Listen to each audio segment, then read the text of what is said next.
Tyson. I want to ask you about the playing surface in that Week 1 game against the Giants. I know you guys lost Zach Banner. There was some talk from some of the 49ers players after they had a couple bad injuries yesterday. Is that something you noticed when you guys were playing there last week? And in general, are there certain playing surfaces in the league that you guys kind of know about that you feel like are less safe than others?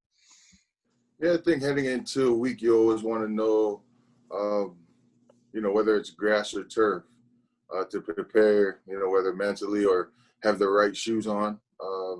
But as far as for us, the first game, I feel like anytime you play on turf, you always kind of feel a little different after games as opposed to playing on grass. So I think there is a difference. I know when I was out there week 1, kind of tweaked my ankle a little bit. Wasn't too bad, but that's part of playing on turf. I don't know if there's some turf that are worse than others, but I just know a difference, from playing on turf and playing on regular grass. All right, let's go to Joe Rutter. Joe, go ahead.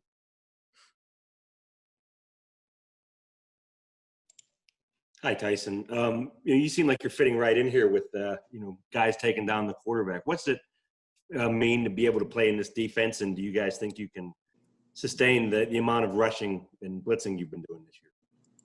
Well, I think that's always the goal. Every week we look to do better and get better, from week to week. But I think I'm fitting in pretty well.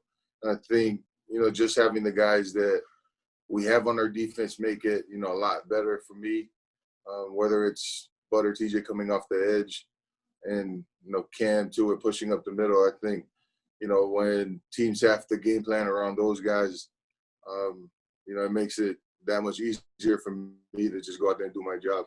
And that's my focus, and that's, like I said, just what I try and get done. All right, let's go to Tim Benz. Tim, go ahead.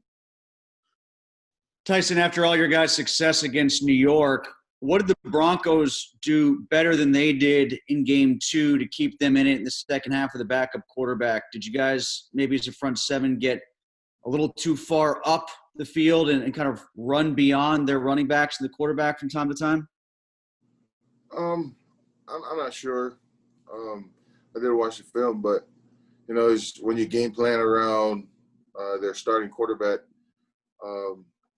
things change when the backup comes in, and not knowing how he plays, or if they're going to change any schemes. So I think just for us defensively, I think it's just about being fundamentally sound, and we're staying in our gaps or coming off making tackles.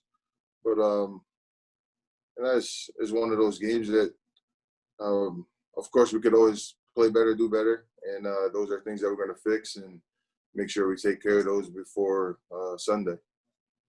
All right, we'll go to Brooke Pryor of ESPN. Go ahead, Brooke. Hey, Tyson, I know you've been pretty competitive with TJ on different games and stuff in the locker room, but I'm wondering if you've seen TJ and Derek be competitive with each other now that both brothers are with the same team. As far as like on the field or off the any of the above, if you notice anything in locker rooms or anything that they're competitive with, can be off the field, on the field, locker room, whatever. Well, we've been with TJ for a while, so just knowing TJ, and we already know how competitive he gets, and you can kind of get the sense of just being around both of them. I think anytime things come up, I think the guys, especially on the D-line, always try and egg something on to see if we can get, some stories out of him and Derek. And we try to boost Derek up so that TJ could get mad. But and then you just know, man, there's, three other brothers in the NFL, you can know and understand how they grew up, and how that competitive edge just definitely helped them out. Let's go to Dale Lally. Dale, go ahead. Hey, Tyson. Watching the Steelers, covering the Steelers for a number of years, we've seen opponents have success with those backside one-cut runs like the Broncos were doing last week. Or yesterday, I should say. In the past, guys have always said, "Hey, we're just over pursuing. We got to stay in our gaps. We got to, stay assignment. Keep with the assignments." Is that still the case here? Is it just a matter of everybody not over pursuing, and the backside guys have to stay, where they want to or where they need to be at? Can you be too aggressive in the run game? I would say it's maybe a little bit of maybe over pursuing, or just people trying to do too much and do their job. Especially as D linemen, sometimes we tend to peek in the gap, and that might cost us them hitting in a certain gap that we're not in. So I think it's about just trusting each other and knowing that whether it's a D line linebacker, they're going to be in their gap to make the play. So it's something that we can get fixed, and it shouldn't be an issue moving forward. All righty, let's go to Brian Backo. Brian, go ahead. Yeah, Tyson, you talk about having that trust with one another. As far as you, Hayward, and Tuitt, how close are you guys off the field? You're all kind of in somewhat similar stages of your career, on your second or third deal. You all have young families. How good of friends are you guys away from football, and how much does that help and translate to playing together on the field? I think it translates a lot. Whether we're at the facility or away, we do spend a lot of time together.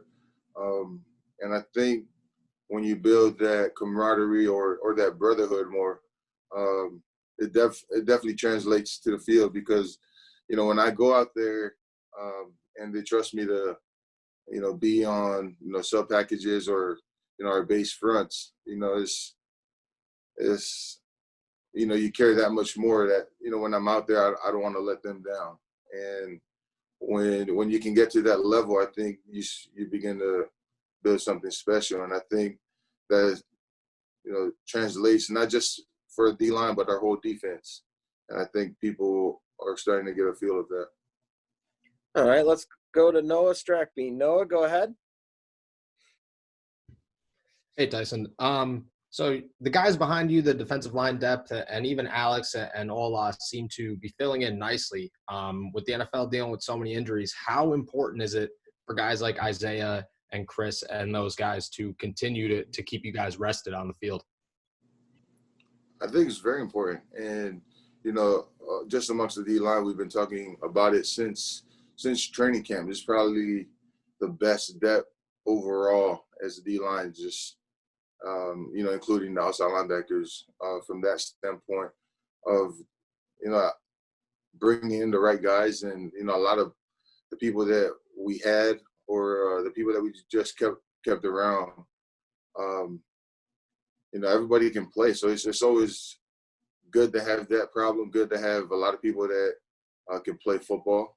Just excited about the development and growth for those guys, Ola, Alex, Bugs. Those guys are all filling in pretty well.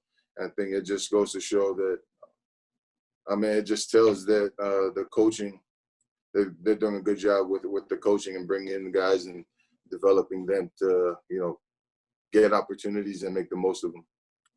All right, we'll go to a few follow-ups. Let's go to Joe Rutter. Joe, go ahead. Tyson, I don't know how often you've gotten a chance to go up against Kevin Dotson in practice, but what has been his impressions, and is he playing maybe a little more advanced than a rookie, or does he seem like a rookie at times? I would say he's playing more advanced. He was hurt a little in camp, so I kind of held him back a little bit, but I think he's got good head on his shoulders as far as, knowing what to expect at this level. And I think he's doing pretty well for himself, and, excited about his growth. Just a strong individual with a strong punch. So, he's just happy he got his opportunity, and hopefully he just continues to get better. All right, let's go back to Brian Backo. Brian, go ahead. Yeah, Tyson, when you came here from Jacksonville 4 or 5 years ago, how confident were you that you would kind of get back to where you are now as a guy who's starting for a team that's 2-0 and is kind of more of a contributor you were than your first few years here? I feel like I was always confident in my abilities. I knew that I just wanted to be part of something special, and got off to a great start in 2017 with that team, and hopefully we can even take it the next step. So, like I said, always been confident in my abilities, but it's just being grateful for this opportunity. I thank God for where He's placed me, for where I'm at now, and I'll continue to try and make the most of that opportunity. All right, we'll wrap it up with Tim Benz. Tim, go ahead. Yeah, Tyson is an NFL veteran. I'm wondering if you equate the rash of injuries that we've seen to a lack of preseason games, or do you see it the other way because so many of these injuries that have taken place have actually taken place at full speed, contact-related injuries, guys being tackled and blocked to the ground, things of that sort? Is this an argument for or against the preseason? I don't know. That's tough. That's tough to say. I mean, injuries have always been part of this game. You never want to see them, especially major injuries that, cost you a season. So it's tough. You feel for those guys, but, it's a tough way to answer that question. It's you can always say there's, probably you can argue both sides. So I don't know if it's, the lack of preseason games or, preparation as far as the team getting you ready. I think they've done a great job here. So I don't know how it is, on other teams, organizations, how they handle it. But just, you never hope for that, and especially on our team. But just the league. Ben said yesterday that he gave you a game ball to give to your father. What did that mean to you on a personal level? It was just a really cool experience, be able to get that ball.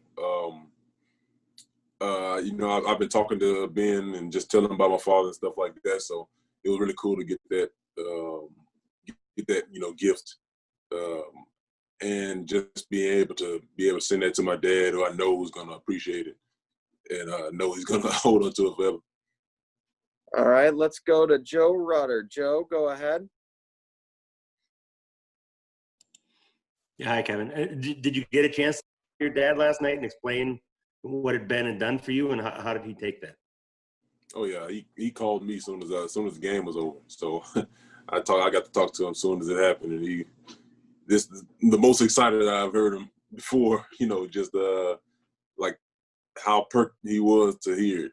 All right, let's go to Tim Benz. Tim, go ahead. Kevin, how did your coaches assess your performance in both the run blocking game and the pass blocking game?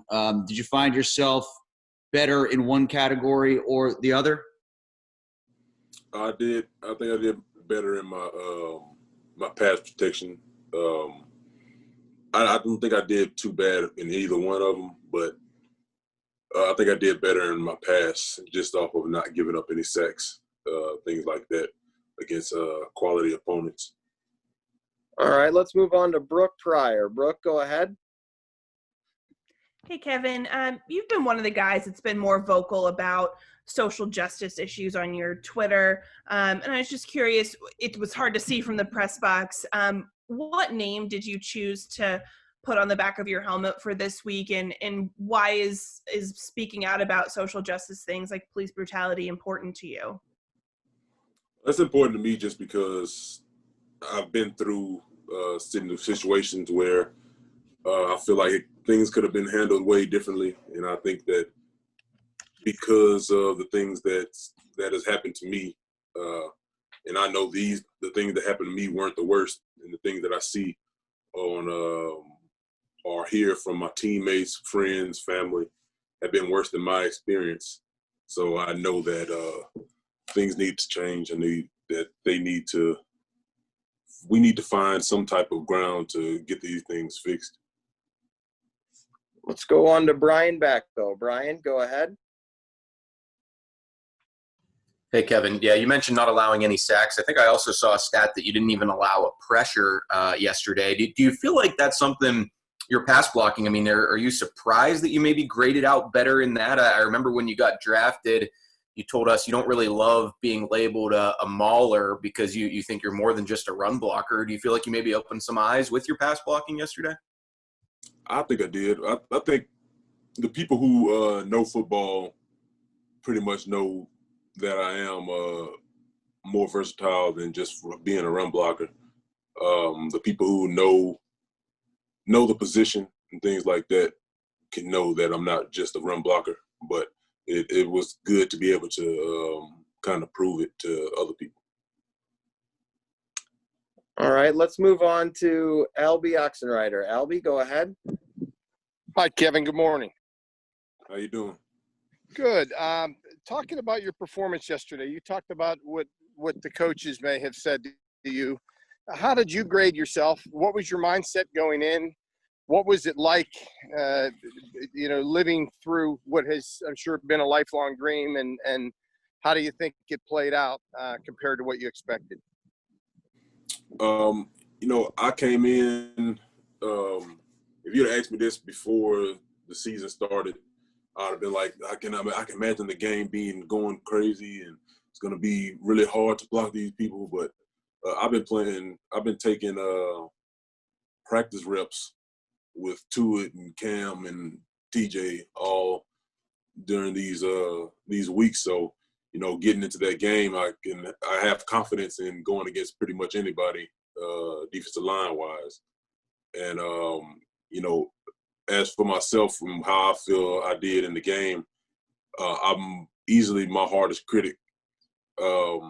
Even going from college, high school and college, I always felt like if I'm not actively pancaking somebody, like I'm not doing a good job. And that's something I need to learn, that's not something that comes around too often like it did in high school, things like that.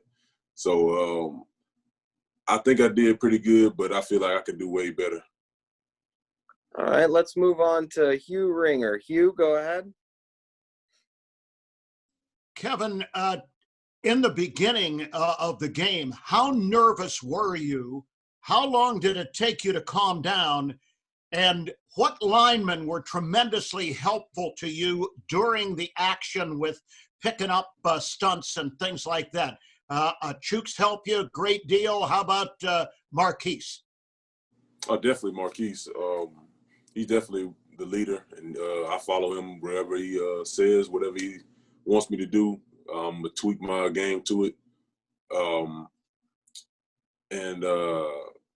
Chuks definitely was a big help. That really the entire O-line, we're just talking about helping me to just be comfortable in the game. And another thing about me being nervous, I don't really get too nervous about playing in games. Get nervous about really football. I get more nervous about something else than real life type situations. I don't think I've done football long enough to where I know what could possibly happen to not enough to get nervous. All right, let's go to a couple of follow-ups here. We'll go to Dale Lally. Dale, go ahead. Hey, Kevin, you weren't tipping the plays to the Broncos, were you? No. Yeah. I can't do that. It's a different type of league. Can't be given that information. All right, we'll move on to Joe Rutter. Joe, go ahead. Did it benefit having a younger guy like Chuks out there, who hasn't had much more experience, in these types of games, that you guys could kind of build on this together? I believe it's.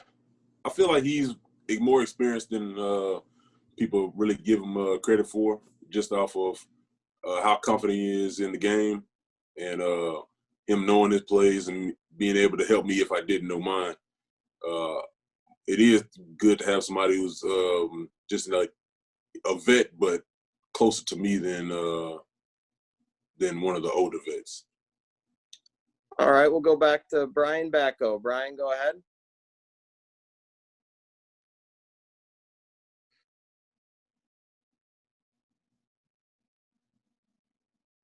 We got you, Brian, now? Yeah, can you hear me? Yep, we got you now. Good. Yeah, Kevin, wanted to ask you one more about Chuks. How much have you guys been able to sort of develop your chemistry, your relationship off the field too? I know that's important for linemen playing next to each other. And what do a football-loving kid from Plaquemine, Louisiana, and a guy who used to play soccer living in Nigeria talk about? It's pretty I'll say pretty regular conversations. We're still both football players, been playing football for a long time, played college ball, stuff like that. It's common conversation, It's not anything too special. It's not that crazy or nothing like that. All right, and we'll wrap it up. Brooke, we'll throw it back to you to wrap it up. Hey, Kevin, I noticed the Instagram or Twitter post after the game. You had your mom's name written on one arm and Coach Looney's on the other. What did it mean to you to write their names on your arms and kind of carry them with you in the game? It gives me confidence. It gives me kind of a drive to know that those two are watching me and that I have something to prove to them. I feel I'm gonna keep writing their names on my stuff just so I can have this type of confidence, type of feeling like somebody watching over me. Chuks, did the Broncos throw as much at you and Kevin on that right side as you thought they would, or was it pretty much, did they play you the way they had played the previous week? I feel like it was kind of a little bit more just because having two new guys playing. So I think they kind of wanted to do a bunch of twists and yeah, I think they were trying to do a bunch of twists.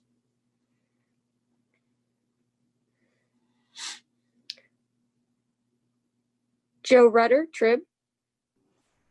Hi, Chuks. How did you feel Kevin Dotson did, and did you sense he was nervous at all out there for his first start? I feel like, if it's a rookie or if it's someone who's been in the league 10, 11 years, there's always that little kind of nerves that are kind of out there. But I feel like the first play or two, I feel like it kind of just run away. Tim Benz, Trib. Chuks asked Kevin how he assessed himself, and he said he thought he did a little bit better in the pass game than the run game. How about yourself? Is that your assessment of your own game too? And if so, how do you get better against trying to run the football? I would say probably the same thing. I think my pass was a little bit better than the run, and for me, it's just being a little bit lower and my hands. Brian Batko, Post Gazette. Hey, Chuks, I know you're probably still digesting some of yesterday's game, but you've got the Texans coming up this week, and I can't not ask you about facing J.J. Watt. How much are you looking forward to that? And are you going to trash talk him at all by maybe saying TJ's better or Derek's faster? Absolutely not. I'm just going to go out there and then just play the game. Brooke Pryor, ESPN. Hey, Chuks, I have a question about trash talking. With it being so much quieter in the stadium now without fans there, have you noticed through two games that trash talking's any different? Are guys saying more or less because they realize everybody can actually hear what I'm saying now? I feel like it's based on who the player is. There's some players who kind of talk trash if it's packed. So I think it's all based on who's playing. Just a reminder to raise your hand if you have a question. Up next, Hugh Ringer, 96.7. Chuks, do you think, going back to the question about J.J. Watt, might you ask T.J. any information about how to handle his big brother? I think it's all based on film. There's really no having to ask about what he kind of does or whatever. I think you can pretty much see it on film. Back to Brian Batko, Post Gazette. Chuks, what have the last few weeks been like mentally for you? You go to seeing Zach win the job out of camp to then suffering the season-ending injury in the opener. Now you're all of a sudden the starter again. Just what's it been like for you adjusting to that? And have you had a chance to talk to Zach, I guess, since his surgery on Friday? Yeah, I actually sent him a text, I think on Thursday or Friday, just kind of wishing him best of luck in terms of the surgery and stuff. And I mean, it's as better as it is, it's kind of part of the game. Like someone has to, or like there's always someone who might get hurt, which obviously that's not the best case. But like you just gotta kind of just every day just come in and work. Back to Tim Benz, Trib. Speaking of J.J. Watt, Chuks, I know it was made a point during training camp that you and Zach benefited from seeing a lot of TJ on the other side of the line of scrimmage. Now that you've played fully in a 4-quarter game here, can you talk about what maybe getting honed against a good player like that in training camp did for you practice-wise to get prepared for playing 4 quarters? I mean, I feel like everyone here is good. If it's TJ, Bud, Ola, Highsmith, everyone here is obviously here because they're good. So you always gotta just come out daily if it's camp or if it's on game day. So